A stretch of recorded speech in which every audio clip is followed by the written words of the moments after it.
आज जरूरत है कि यूनिफॉर्म सिविल कोड देश में लागू हो।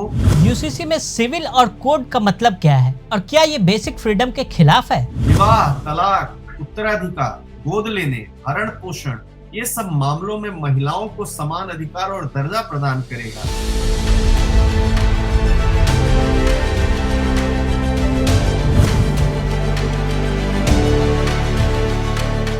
आज आपको थोड़ा फ्लैशबैक में लिए चलते हैं। एक दौर था जब गांव में साइकिल पर सवार खाकी ड्रेस पहने डाकिया आता था। डाकिया को देख सभी लोगों के चेहरे खुशी से खिल जाते थे। शायद ये उनके लिए कोई डाक लाया होगा। लेकिन क्या हो अगर वो खाकी ड्रेस वाला डाकिया अचानक सिर पर सफेद टोपी, सफेद कुर्ता, लुंगी पहनकर आए आपके सामने। मान लीजिए आपका फोन गुम हो जाए और पुलिस थाने की ओर रुख करे तो देखे कि जिसके सामने आप रपट लिखाने के लिए गए हो उसने अपनी खाकी वर्दी की बजाय सफेद रंग का लंबा सा गाउन पहन रखा हो और पैरों में लंबे बूट। आपको थोड़ा अजीब लगेगा। आप कोर्ट जाए और देखें कि किसी मामले की पैरवी करने के लिए मौजूद वकील पठानी सूट पहनकर जिरह करने के लिए जज के सामने उपस्थित है। आप कह रहे होंगे ये कैसी बातें कर रहे हैं आज हम। हर जगह के लिए अपना गणवेश निर्धारित है। ड्रेस कोड तय किए गए हैं। मसलन वकीलों के लिए काला कोट, पुलिस के लिए खाकी वर्दी। उसी प्रकार स्कूल में पढ़ने वाले छात्रों के लिए भी गणवेश निर्धारित है। यूनिफॉर्म को लेकर भी खूब चर्चा होती रहती है और यूनिफॉर्म सिविल कोड को लेकर भी। इस बीच तमाम संगठनों की तरफ से लॉ कमीशन को इसे लेकर अपने सुझाव सौंपे गए। ज्यादातर संगठन यूसीसी का समर्थन कर रहे हैं, वहीं कुछ संगठन इसे लागू करने से पहले कुछ बदलाव चाहते हैं। कुछ ऐसे भी संगठन हैं जो इसका पुरजोर विरोध कर रहे हैं और इसे देश की भावना के खिलाफ बता रहे हैं। ऐसे में यह समझना जरूरी है कि आखिर ये पूरा मसला क्या है, इसके कानूनी पहलू कितने मजबूत हैं। इस पूरे विषय पर हमारे साथ बात करने के लिए मौजूद हैं सुप्रीम कोर्ट के वरिष्ठ अधिवक्ता अश्वनी कुमार दुबे जी। अश्वनी कुमार दुबे जी, आपका बहुत बहुत स्वागत है। Thank you, thank you. जी, तो मेरा पहला सवाल यह है कि देश में समान नागरिक संहिता कितना जरूरी है? देखिए, यूनिफॉर्म सिविल कोड इसलिए जरूरी है क्योंकि हमारा जो संविधान है वो संविधान एक रूपता की बात करता है। हमारे संविधान में साफ तौर पर कहा गया है सक्सेशन, इनहेरिटेंस, एडॉप्शन, मेंटेनेंस और विवाह, तलाक, इन सबके लिए जो कानून है वो कानून एक जैसा होना चाहिए। और इसीलिए अगर आप याद करें तो भारत के संविधान के अनुच्छेद 44 में directive principles of state policy में साफ तौर पर कहा गया है कि राज्य ये इंश्योर करेंगे कि यूनिफॉर्म सिविल कोड लागू हो। परंतु विविधता इतनी है कि हमारे देश में दो तरह के कानून हैं। एक कानून वो है जो कानून कोडिफाइड है, जो भारत के संविधान की मूल जो भावना है उसके अनुरूप अनुच्छेद 13 सब क्लॉज 4 के मुताबिक पूरी तरह से संवैधानिक व्यवस्था के अनुरूप है। दूसरा कानून आज भी हमारे पास एक धार्मिक रिलीजियस स्क्रिप्चर्स से निकला हुआ है। तो वो रिलीजियस स्क्रिप्चर्स के जो कानून है वो कानून जो संवैधानिक व्यवस्था को पास करके बने उससे डिफर करते हैं। और जब संविधान एक रूपता की बात करता है, संविधान यूनिफॉर्मिटी की बात करता है, भारत के संविधान के फंडामेंटल राइट्स जो है कहते हैं कि किसी भी व्यक्ति को रेस के आधार पर, जन्म के आधार पर, जाति के आधार पर, धर्म के आधार पर डिस्क्रिमिनेट नहीं किया जाएगा।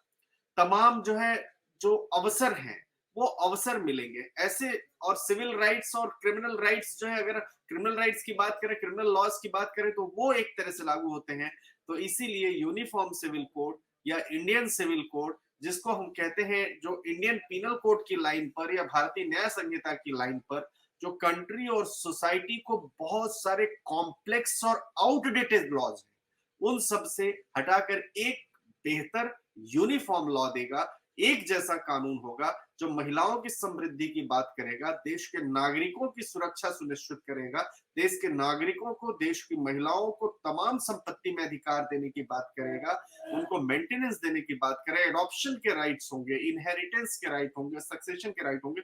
और इसीलिए यूनिफॉर्म सिविल कोड की जब जब वहां पर संविधान सभा में भी डिस्कशन हुआ, बहस हुई, बातें चली, तो इसीलिए अनुच्छेद 44 को उसमें डाला गया कि जब जैसे मौके आएंगे उस मौके के मुताबिक यूनिफॉर्म सिविल कोड बनता रहे, बनेगा और राज्य अपने विजडम पर उसको लागू करेंगे। परंतु अफसोस यह है कि आजादी के 75 वर्ष बाद भी, संविधान सभा के सदस्यों की मंशा होने के बाद भी यह लागू नहीं हो पाया। तो आज जरूरत है कि यूनिफॉर्म सिविल कोड देश में लागू हो, ताकि यूनिफॉर्म सिविल कोड एक जैसा कानून हर एक व्यक्ति के लिए समान रूप से अप्लाई हो और एक रूपता की बात हम उसमें कर सकें। जैसा कि आपने अनुच्छेद 44 का जिक्र किया, तो संविधान का अनुच्छेद 44 और समान नागरिक संहिता का क्या कनेक्शन है? इसको थोड़ा और इलैबोरेट करके हमारे दर्शकों को आप बताएँगे? देखिए, यूनिफॉर्म सिविल कोड या इंडियन सिविल कोड जो अनुच्छेद 44 में वो कहते हैं कि everyone having equal rights and it is to strengthen and promote the unity and integrity। माने हर किसी को समान राइट होगा, वो स्ट्रेंथन करेगा, वो मजबूत करेगा और आगे बढ़ाएगा देश की एकता, देश की जो समृद्धि है उसको, और वोट बैंक पॉलिटिक्स के बियॉन्ड जाकर के नागरिकों के हित के लिए। और अनुच्छेद 44 जो है सोल है हमारे कॉन्स्टिट्यूशन का। और यूनिफॉर्म सिविल कोड अगर सिटीजन्स के उसमें लागू होता है तो कंट्री में बड़े सारे कॉम्प्लेक्स और आउटडेटेड लॉ जो है खत्म हो जाएंगे। दूसरा, भारत में अभी भी ब्रिटिश लॉज, बड़े सारे ब्रिटिश लॉ एप्लीकेबल हैं जो रिलीजन्स के बेसिस पर है और जो इंफीरियरिटी हर किसी के मन में बनाते हैं। अगर मान लीजिए यह यूनिफॉर्म सिविल कोड धारा अनुच्छेद 44 के मुताबिक लागू हो जाता है तो जो नोबल कॉन्सेप्ट है वन हस्बैंड वन वाइफ का, जो राम राज्य की हम बात करते हैं, स्वराज्य की बात करते हैं, जो मर्यादा पुरुषोत्तम राम के, जो जिसके गांधी जी ने भी सपना देखा था कि राम राज्य होगा, तो वन हस्बैंड वन वाइफ का जो कॉन्सेप्ट है वो सारे भारतीयों के ऊपर लागू होगा। और मैं समझता हूं कि चाहे वो मेल हो, फीमेल हो, हिंदू हो, मुस्लिम हो, जोरेस्ट्रियन हो, क्रिश्चियन हो या कोई और सेक्ट और धर्म के लोग हो, सबका वो लागू होगा। दूसरा, gender neutral, religion neutral law, divorce का अप्लाई होगा हर किसी के लिए। और स्पेशल सर्कमस्टेंसेस में जो बातें जैसे बहुत सारे केसेस में आप देखिए कि आपको ट्रिपल तलाक तो हालांकि अब बैन हो गया, लेकिन अभी भी निकाह, तलाके हसन, तलाके बिद्दत जैसी चीजें अभी भी समाज में है, जिसके मुताबिक पत्र लिख करके, व्हाट्सएप मैसेज करके, ऐसे करके लोग उसका शरीयत के मुताबिक या पर्सनल लॉज के मुताबिक बेनिफिट ले रहे हैं। दूसरा, डाइवोर्स लॉज में भी अगर हम आ जाते हैं जो क्रिश्चियंस के लिए बना हुआ है उसमें भी एक रूपता नहीं है। तो general neutral, reason neutral law of divorce apply हो, इसके लिए जरूरी है कि ये यूनिफॉर्म सिविल कोड आए। अनुच्छेद 44 की मूल धारणा है। उसके अलावा जो पेरेंटल प्रॉपर्टी है, सन डॉटर इन लॉ, उन सबको इक्वल राइट मिलेगा। और वो प्रॉपर्टी जो है जेंडर डिस्क्रिपेंसी के बेसिस पर नहीं होगा कि मेल का है मेल को जाएगा, मेल और फीमेल दोनों को इक्वली एप्लीकेबल होगा, चाहे वो हिंदू हो, चाहे मुसलमान हो, चाहे जोरेस्ट्रियन हो, चाहे वो क्रिश्चियन हो, चाहे किसी और कम्युनिटी को हो। और इक्वल राइट जब हस्बैंड और वाइफ का दोनों का होगा मैरिज के बाद, तो उस परिस्थिति में जो यूनिटी की बात हम करते हैं, क्योंकि हम रूल ऑफ लॉ, संविधान से चलने वाले, कानून की व्यवस्था का पालन करने वाले देश हैं, तो वो संविधान सम्मत बातें तभी होंगी जब यूनिफॉर्म सिविल कोड इस देश में लागू होगा। जी जी। अच्छा, कॉमन सिविल कोड और यूनिफॉर्म सिविल कोड में क्या अंतर है? इस पे थोड़ा-सा प्रकाश डालें। देखिए, अगर हम ये दोनों एक ही सिक्के के पहलू हैं, कॉमन सिविल कोड या यूनिफॉर्म सिविल कोड। यूनिफॉर्म जो यूनिफॉर्मिटी की बात करते हैं, कॉमन जो सबके लिए एप्लीकेबल हो। तो अब चाहे आप उसको कॉमन सिविल कोड कह दीजिए, चाहे वो आप उसको यूनिफॉर्म सिविल कोड कह दीजिए।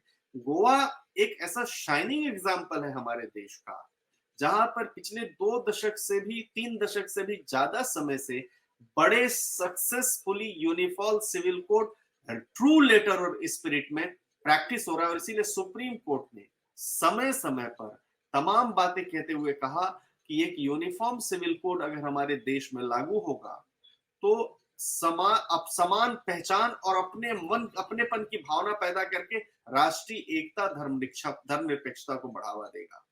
जो पर्सनल लॉज के कारण उत्पन्न होने वाले बड़े सांप्रदायिक और पंथ संबंधी विवाद हैं, उसमें भी कमी आएगी। सभी के लिए समानता, बंधुता, गरिमा के संवैधानिक मूल्यों को संतुष्ट करेगा और महिलाओं के साथ होने वाले भेदभाव, उत्पीड़न को दूर करके लैंगिक न्याय और समानता सुनिश्चित करेगा। विवाह, तलाक, उत्तराधिकार, गोद लेने, भरण पोषण, ये सब मामलों में महिलाओं को समान अधिकार और दर्जा प्रदान करेगा। और जो पितृसत्तात्मक प्रतिगामी प्रथाएं हैं, जिनकी आज कोई रेलेवेंस नहीं है, कोई वैधानिकता नहीं है, कोई उपयोगिता नहीं है, कोई प्रासंगिकता नहीं है, उसको भी सशक्त बनाएगा जो मूल अधिकारों का उल्लंघन करते हैं। और जो पर्सनल लॉज की जटिलता और विरोधाभास है, उनको दूर करके जो हमारी कानून प्रणाली है, उस कानून प्रणाली को सरल और युक्ति संगत बनाएगा। और इसीलिए जो पर्सनल लॉज के कारण उत्पन्न होने वाली जो विसंगतियां हैं, जो खामियां हैं, उनको दूर करके नागरिक और आपराधिक कानूनों में सामंजस्य स्थापित करेगा, जो आम लोगों के लिए अधिक सुलभ और समझने योग्य बनाएगा और सही तरीके से व्यक्ति को उसका लाभ मिलेगा। देखिए, एक बात और मैं आपको बताता हूं कि सर्वोच्च न्यायालय ने मुस्लिम महिला के लिए इद्दत की अवधि की समाप्ति के बाद जो शाह बानो बेगम वर्सेस मोहम्मद अहमद खान 1985 का मैटर, जिसमें मोहम्मद अहमद खान साहब एक वकील साहब थे, उस मैटर में शाह बानो ने सुप्रीम कोर्ट तक कंटेस्ट किया। वो मैटर राजीव गांधी जी की सरकार थी। सर्वोच्च न्यायालय ने मुस्लिम महिला के लिए इद्दत की अवधि की समाप्ति के बाद आपराधिक प्रक्रिया संहिता, जो इंडियन क्रिमिनल प्रोसीजर कोड अभी एग्जिस्टेंस में है, उसकी धारा 150-25 में पति से भरण पोषण के दावा करने का अधिकार है। लेकिन चूंकि मुस्लिम लॉ में पर्सनल लॉज है, वहां वो अधिकार एप्लीकेबल नहीं थे। सुप्रीम कोर्ट तक उन्होंने मानी और सुप्रीम कोर्ट ने बड़े साफ तौर पर कहा कि समान नागरिक संहिता जो है विचारधाराओं पर आधारित जो विरोधाभास है उसको दूर करेगा और ऑर्डर किया। परंतु उस समय के फंडामेंटलिस्ट के प्रेशर की वजह से वो कानून नहीं लागू हो पाया राजीव गांधी जी के समय पर। दूसरा, 1995 में अभिनय सरला मुदगल भारत संघ के केस में सुप्रीम कोर्ट ने कहा कि एक हिंदू पति अपनी पहली शादी को समाप्त किए बिना इस्लाम धर्म अपनाकर दूसरी महिला से विवाह नहीं कर सकता है। वो भी कहा गया कि यूनिफॉर्म सिविल कोड इस तरह से धोखाधड़ी को, जिसको धोखाधड़ी लेकर के आ गए, उन्होंने कहा धोखाधड़ी, पूर्ण धर्मांतरण और द्वि विवाह की घटनाओं पर रोक लगाएगी। शायरा बानो भारत संघ का जो केस है 2017 का, उसमें 3 तलाक की प्रथा को असंवैधानिक और मुस्लिम महिलाओं की गरिमा और समानता का उल्लंघन माना और उसको जो है खराब माना। और इसीलिए संसद को मुस्लिम विवाह और तलाक को विनियमित करने के लिए कानून का निर्माण करना चाहिए। और एक ही हिंदू धर्म में भी जो विषमताएं और कुरीतियां हैं, उनको भी दूर करके एक ऐसा देश के लोगों के लिए कानून बनना चाहिए जो हर व्यक्ति को धर्म से अलग, पंथ से अलग, समाज के लिए एक रूपता के लिए, संवैधानिकता के लिए, संविधान सर्वोपरि रखने के लिए जो है समान न्याय की बात करे और समान न्याय दे। तो जाने जो बहुसंस्कृतिवाद है, मल्टीकल्चरिज्म को खत्म करके जो यूनिफॉर्म है, जो कॉमन है, जो सब में एप्लीकेबल होगा एक जैसा, उसकी बात करें। जी जी, यूसीसी में सिविल और कोड का मतलब क्या है और क्या ये बेसिक फ्रीडम के खिलाफ है? देखिए, ये बिल्कुल बेसिक फ्रीडम के खिलाफ इसलिए नहीं है कि अनुच्छेद 25 जो भारत के संविधान का है, वो अपने धर्म को प्रोपोगेट करने की इजाजत देता है, यानी धर्म का पालन करने के लिए। लेकिन धर्म में ये कहीं नहीं लिखा गया है कि हमारी एक से अधिक पत्नियां होंगी। धर्म, जब संविधान आ गया तो संविधान सर्वोपरि होता है। तो ऐसा कहीं नहीं है कि डाइवर्सिटी की बात करेगा, ऐसा कहीं नहीं है कि किसी के राइट्स को एनकरेज करेगा, ऐसा कहीं नहीं है कि किसी के बेसिक फ्रीडम को एनकरेज करेगा। आपको अपने धर्म को प्रोपोगेट करने का। देखिए ना, 1955 से पहले हिंदुओं में भी तो तमाम विसंगतियां थी, जैनों में भी तो तमाम विसंगतियां थी, सिखों में भी, जो भी हिंदू धर्म से निकले लोग हैं उनमें भी। लेकिन वहां पर वो कॉन्सेप्ट अप्लाई हुआ, वो एप्लीकेबल हुआ और हिंदू कोड बिल आया।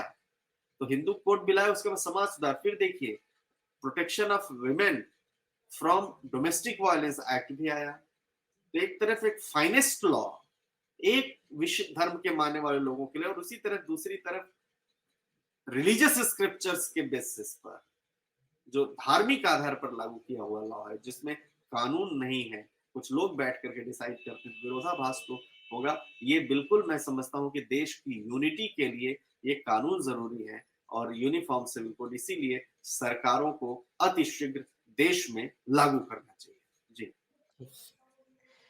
इसको लेकर लॉ कमिश्नर ने सुझाव भी मांगे, जिसके बाद 20 लाख से ज्यादा लोगों और संगठनों ने सुझाव भी दिए हैं अपने। इससे क्या लाभ में होगा इसको, यूनिफॉर्म सिविल कोड को लेकर? देखिए, बिल्कुल लॉ कमीशन का काम है, जब कोई रिकमेंडेशन की बात करता है कि रिकमेंडेशन कि लॉ कमीशन इस पर अपना क्या क्या मत है वो दे, व्यक्तिगत कानून, विरासत, वसीयत, उत्तराधिकार, विवाह, वक्फ, दहेज। तो जो लॉ कमीशन के चेयरमैन हैं, लॉ कमीशन के चेयरमैन ने जब रिपोर्ट मंगवाना शुरू किया कि आप अपने अपने विचार दीजिए, तो 20 लाख लोगों ने अपने अपने अलग अलग विचार दिए।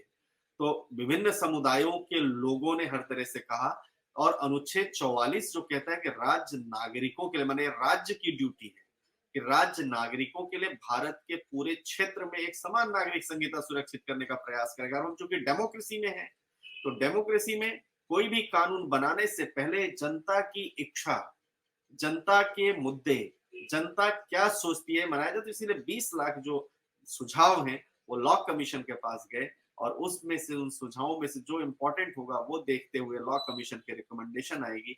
उसके बाद जो है अगर लगता है तो कोर्ट जो है करेगी, इसको लागू करेगी। एक बात ये भी बताऊंगा कि ये जो इसकी उत्पत्ति औपनिवेशिक भारत में हुई, और जब 1835 में अपराधों, सबूतों और अनुबंधों से संबंधित भारतीय कानून के ये संहिताकरण करने की बात हुई, तो वो जो है ये हुआ कि अलग अलग तरह से उस समय पर्सनल लॉज भी आए, और बी.एन. राउ समिति का भी गठन हुआ 1941 में, जो सामान्य कॉमन कानूनों की आवश्यकता की जांच करने के लिए। तो एक संहिताबद्ध कानून की सिफारिश हुई जिसमें महिलाओं को समान अधिकार प्राप्त हो, लेकिन एक तरफ तो फाइनेस्ट लॉ हुआ और दूसरी तरफ वो लॉ नहीं बन पाया। तो मैं समझता हूं कि ये जो है, ये एक ऐसी चीज है जो देश में धर्म से ऊपर उठकर, जाति से ऊपर उठकर, लिंग से ऊपर उठकर एक यूनिटी को आगे बढ़ाएगी। और इसीलिए यूनिफॉर्म सिविल कोड, जिसका सपना हमारे जो संविधान निर्माताओं ने देखा, वो जब लागू होगा तभी ये माना जाएगा कि उनकी जो इच्छाएं थी वो पूरी तरह से पालन हुई है और देश अब एक हुआ है। जी। आपको शाहीन बाग का वो दौर याद होगा जब देश के अंदर ही एक देश बन गया था। बड़ी मुश्किल से सरकार ने उस वक्त सड़कें खाली कराई थी। देश के दूसरे हिस्सों में लोग तख्तियां और बैनर लेकर खड़े हो गए। फिर यह भी हुआ कि संसद के दोनों सदनों से पास सीए की फाइल सरकार ने कुछ समय के लिए नीचे कर दी, लेकिन अब वो फाइल फिर से ऊपर आ गई। बीते दिनों बंगाल में अमित शाह ने कहा कि सीए लाकर रहेंगे। अब गृह मंत्रालय के सूत्रों से खबर है कि सरकार 2024 के चुनाव से पहले सीएए का नोटिफिकेशन जारी कर सकती है, जिसके बाद फिर से यह शोर उठा है कि अब 3 पड़ोसी देशों के 6 अल्पसंख्यकों, हिंदू, सिख, बौद्ध, जैन, पारसियों और ईसाइयों को ही नागरिकता कैसे दे सकते हैं। इसमें मुस्लिमों को शामिल क्यों नहीं किया गया? क्या मुस्लिमों को यहां से बाहर कर दिया जाएगा? तमाम सवालों के बीच सीएए के प्लस माइनस पर हम आज बात करेंगे। इस देश में सीएए की जरूरत क्यों पड़ी, और अगर ये इतना उपयोगी है तो आज तक लागू क्यों नहीं हो पाया?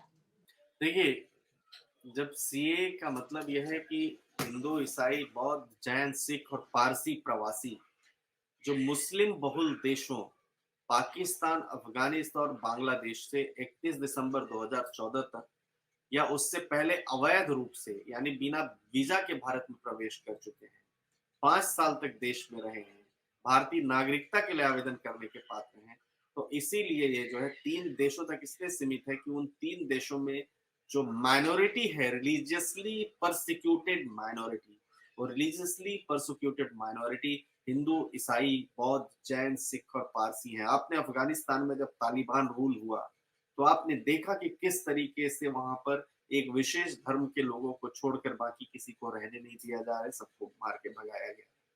दूसरा, उसके अलावा पाकिस्तान में आप देखें कि जिस समय भारत का बंटवारा हुआ उस समय हिंदुओं की स्थिति कितनी थी, 20% से भी ज्यादा थे, अब 2% से भी कम हुई। इसी तरह से आप बांग्लादेश की भी बात करें तो बांग्लादेश में भी आप देखें समय समय पर वहां के जो कट्टरपंथी हैं वो कट्टरपंथी वहां के रह रहे माइनॉरिटीज के ऊपर अत्याचार करते हैं, उनके ऊपर अटैक करते हैं, उनके पूजा स्थलों को तोड़ते हैं। तो वो वहां से परसिक्यूट होकर के, जो उनका परसिक्यूशन, अगर वो भागते हैं तो कोई एक ऐसा देश तो होना चाहिए जो देश उन लोगों को दे। इसीलिए मुस्लिम बहुल में मुस्लिमों के साथ अत्याचार नहीं है।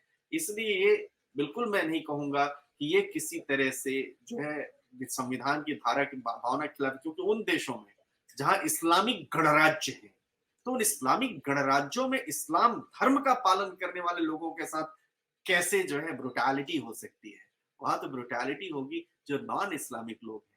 तो इसीलिए वहां पर कौन नॉन इस्लामिक है? हिंदू, ईसाई, बौद्ध, जैन, सिख और पारसी, जो वहां से 31 दिसंबर 2014 तक या उससे पहले अवैध रूप से यानी बिना वीजा के भारत में प्रवेश कर चुके हैं और 5 साल तक देश में रहे हैं, वो भारतीय नागरिकता के लिए आवेदन करने के पात्र हैं। लेकिन एक बात मैं और क्लैरिफाई करना चाहूंगा कि किसी को भी भारत की नागरिकता अप्लाई करने में कहीं कोई रोक नहीं है। वो किसी भी धर्म का व्यक्ति हो, वो नागरिकता के लिए भारत में अप्लाई कर सकता है। और अगर हमारी गवर्नमेंट को या जो रिव्यू जो वहां पर कमेटी है, एजेंसी को लगता है कि इनको जो है यहाँ देना चाहिए, शरण देते क्या इसी देश में तो वो रहती हैं तस्लीमा नसरीन, इसी देश में तो रहती है, इसी देश में तो अपने जो कैनेडियन मूल के थे ताहिर तारिक उनका अनवर। जी, जी तारिक बिल्कुल अनवर। तारिक अनवर साहब भी तो भारत में ही रहे और उसके अलावा तमाम ऐसे लोग भारत में आए। अब आप देखिए कल शेख हसीना का भी बयान आप देखिए, उन्होंने भी कहा कि जब 1971 के 75 के वार के समय जब लिबरेशन जब यहाँ पर दिक्कत हो रही थी, पाकिस्तानी आर्मी ब्रुटैलिटी कर रही थी, तो भारत ने उनका साथ दिया। और तमाम कैसे इलीगल बांग्लादेशी रोहिंग्या भारत की डेमोग्राफी खराब कर रहे हैं, जो इलीगली आए हैं, तो वो भी तो आप देखिए। तो अब मगर आप एक ऐसी टाइमलाइन, एक ऐसा लॉ फ्रेम हुआ जिसमें 31 दिसंबर 2014 तक अवैध रूप से बिना वीजा के जो भारत में प्रवेश कर चुके हैं, 5 साल तक देश में रहे हैं, उनको नागरिकता अप्लाई किया जाएगा और उनको मिलने का अधिकार। तो कहाँ पर ये जो है मूल भावना के खिलाफ हुआ? जी। अच्छा, सीएए और यूसीसी को जोड़कर देखा जाना चाहिए क्या? और क्या इसके पीछे कोई बड़ी तस्वीर हो सकती है? देखिए सीए यूसीसी को जोड़ करके सीए तो समान नागरिक संशोधन अधिनियम है जो जी। लोगों को जो है देश में नागरिकता देने की बात करता है और यूसीसी देश के नागरिकों के लिए संहिताबद्ध कानून करने की बात करता है। तो वैसे सारे कानून तो एक दूसरे से इंटरलिंक्ड है, तो डायरेक्ट लिंक तो मुझे कहीं ऐसा इसका दिखता नहीं है। अब जी। हालांकि ये इसके क्या रियल आउटकम है, क्या इसके पीछे की मंशा है हमारे जो लॉ मेकर्स है, वो तो बाद में होगा। परंतु अभी ऐसा कुछ भी मेरे हिसाब से नहीं दिखता है कि दोनों को एक दूसरे के इंटरलिंक किया जाए। कई राजनीतिक वर्ग की तरफ से दावा किया गया कि इसमें मुसलमानों को क्यों बाहर रखा गया? इन देशों के गैर कानूनी मुस्लिम इमिग्रेंट्स का क्या होगा? देखिए, मैंने जैसा कहा कि भारत के जितने पड़ोसी देश हैं, चाहे वो बांग्लादेश हो, चाहे वो अफगानिस्तान हो, चाहे वो पाकिस्तान हो, वहां से आए हुए लोग, क्योंकि ये तीनों जो है इनका स्टेट रिलीजन क्या है? इनका स्टेट रिलीजन इनका धर्म है। आप देश में, दुनिया में इस्लाम के लिए भी तमाम कंट्रीज हैं, क्रिश्चियंस के लिए तमाम कंट्रीज हैं। आप कहीं भी चले जाइए, चाहे आप यूरोपियन कंट्रीज में जाइए, चाहे आप यूएस में जाइए, जहाँ लेकिन भारत के हिंदुओं के लिए या हिंदू धर्म के मानने वाले लोगों के लिए या पारसियों के लिए कोई ऐसा स्पेसिफिक देश नहीं है, सिर्फ यही है भारत। तो जो जो उसी रिलीजन को पालन करता है और जहाँ के राज्य का जो धर्म है वो रिलीजन बेस्ड है, तो वहां पर कैसे इसको किसी धर्म से जोड़कर देखेंगे? ये मैं समझता हूं कि ये उनका प्रोसिक्यूशन तो उन्हीं का होता है, उत्पीड़न तो उन्हीं का होता है जो उस धर्म के नहीं मानने वाले होते हैं। तो यहाँ पर उत्पीड़न अगर 20%, 18% से 2% पे आए, तो ये तो जाहिर सी बात है किसका उत्पीड़न हो रहा है। और आप अगर पूरे जब तालिबान ने टेक ओवर किया अफगानिस्तान में, तो वहां से जो स्थिति हुई, जिस तरीके से मंदिरों के ऊपर अटैक हुए लोगों के ऊपर, तो किसका उत्पीड़न हो रहा है, भी तो सामने देखने की बात है। तो इसीलिए मैं समझता हूँ किसी मंशा के साथ एक कानून बनाया गया और बड़ा वेलकमिंग कानून है। और अनुच्छेद 14 निश्चित तौर पर कहता है कि सभी व्यक्ति समानता के अधिकार हैं, लेकिन समानता का जो सिद्धांत है वो subject to the law framed by the government है।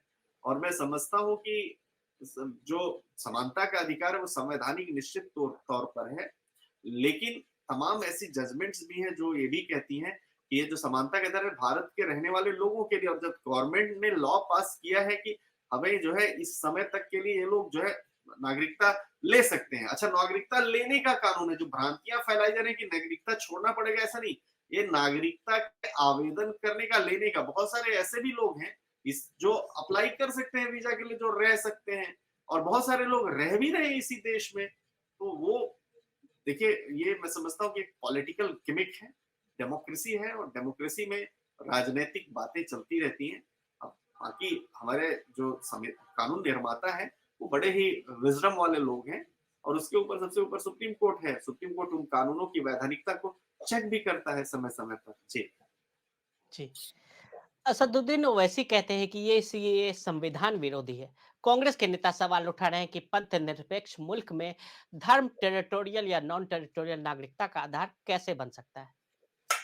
एक व्यक्ति जिसकी राजनीतिक पार्टी का निर्माण ही धर्म के आधार पर हुआ, जिसकी राजनीतिक पार्टी का नाम ही धर्म के आधार पर हो, वो दूसरों को टीच करे और प्रीच करे, तो मैं समझता हूँ कि ये बिल्कुल ठीक नहीं। पहले वो अपना हाउस इन ऑर्डर करे, वो अपनी पार्टी को जो है एक रिलीजन बेस्ड ना बना करके, वो अगर सेक्युलर बना करके अपनी पार्टी का नाम चेंज करे, उनकी पार्टी के नाम के शुरुआत में ही धर्म मिलता है। उनके जो वोट बैंक की पॉलिटिक्स है, उनका मैनिफेस्टो है, वो सब धर्म आधारित है। तो वो ऐसा व्यक्ति जो करे, जो बिल्कुल साफ हो, सुथरा हो, अनबायस्ड बायस्ड नहीं हो, ट्रांसपेरेंट हो, तो समझ में आता है कि वो सेक्युलरिज्म का पाठ पढ़ाया। जो व्यक्ति खुद ही धर्म आधारित राजनीति करे, वो उसको किसी को प्रीच करने का कोई अधिकार नहीं।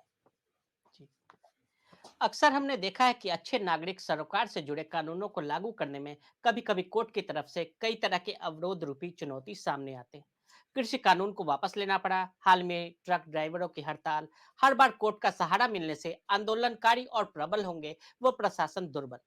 क्या इसका कोई हल नहीं है? कोर्ट ने कभी नहीं सहारा दिया आंदोलनकारियों को, और हमारे संविधान में freedom of speech expression, freedom to assemble, freedom to protest, freedom to protest peacefully, वो तो संवैधानिक तरीके से दिया गया। लेकिन लॉ एंड ऑर्डर, वायलेंस नहीं, उसको देखने की जिम्मेदारी तो सरकार की है ना। सरकार ये थोड़ी कह सकता है कि नहीं पब्लिक को मरने के लिए छोड़ दिया। सरकार इसीलिए यूनिफॉर्म देती है लोगों को। यूनिफॉर्म, मैन इन यूनिफॉर्म का मतलब ही है को प्रोटेक्ट करेंगे लॉ एंड ऑर्डर की कोई सिचुएशन आएगी तो ये कह देना। और कोर्ट कभी किसी को शेल्टर नहीं दे। कोर्ट तो जो संवैधानिक व्यवस्था है उसके मुताबिक अनुरूप काम करती है। तो इस तरह के आरोप मिथ्या है, और मैं समझता हूँ कि सरकारों को लोगों की सुरक्षा सुनिश्चित करनी चाहिए, और उनकी यह जिम्मेदारी है। जी। तो आपका बहुत-बहुत धन्यवाद। हमने आज सीएए और यूसीसी पर जो भी कानूनी पहलू होती है उसकी जानकारी आपसे हासिल की और अपने दर्शकों को बताया। तो आज के लिए दें इजाज़त हमें। अगर आप भी लेना चाहते हैं देश दुनिया की तमाम जानकारी तो आज ही सब्सक्राइब करें हमारे चैनल को। साथ ही नीचे दिए बेल आइकन को जरूर दबाएं ताकि हर अपडेट आप तक पहुंच सके।